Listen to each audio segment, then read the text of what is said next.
Welcome to Khetz tutorials, and in this video I'll be doing question 25, 1.5 exercises in James Stewart calculus. So I asked to find the inverse. So let's start.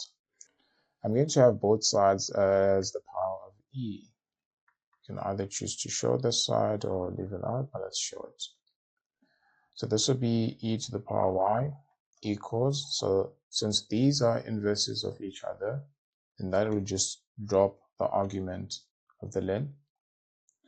And now we can move the 3 to this side,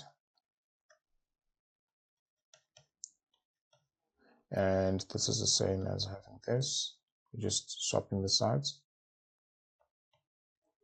Then at this point, I can now swap the x and y, because that's what you have to do to find the inverse. So in place of x, I'm going to have a y. In place of y, I'm going to have an x.